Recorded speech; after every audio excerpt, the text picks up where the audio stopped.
আচ্ছা, তোমাদেরও কি কেক এমনি বাড়িতে বানালে পুরো স্পঞ্জি সফট হয় না? তাহলে আজকের রেসিপিটা তোমাদের জন্য। ফার্স্টেই 3টে ডিম নিয়ে নিয়েছি আর খুব ভালো করে ফেটিয়ে নেব যতক্ষণ না এইরকম ফোমি একটা টেক্সচার চলে আসে। আর এইখানে কিন্তু ডিমটা ফেটানো খুব দরকার, না হলে কিন্তু কেক একদম সফট হবে না। এরপরে 3 কাপ চিনি নিয়ে নিচ্ছি, তোমাদের যতটা চিনি প্রয়োজন সেই অনুযায়ী নেবে। ঠিক 3 কাপও নেইনি, একটু কম নিয়েছি। এবারে চিনিটা যতক্ষণ না গলে যাচ্ছে ততক্ষণ কিন্তু আমি খুব ভালো করে ফেটিয়ে নেব।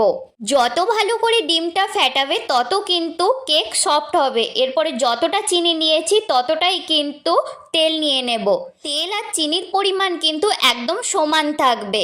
আর তেলটা দিয়েও খুব ভালো করে ফেটিয়ে 1 চামচ লেবুর রস দিয়ে দিচ্ছি। এখানে তোমরা চাইলে ভ্যানিলা এসেন্সও দিতে পারো, আমার ওই স্মেলটা একদম ভালো লাগে না, তাই লেবুর রস দিয়ে দিলাম।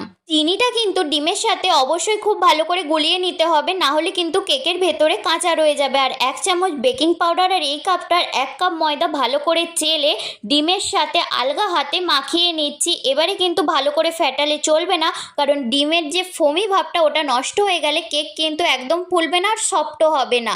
আর একটা বড় বাটিতে হালকা সাদা তেল আর অল্প ময়দা মাখিয়ে নিয়েছি যাতে কেকটা ভালোভাবে ছেড়ে আসে।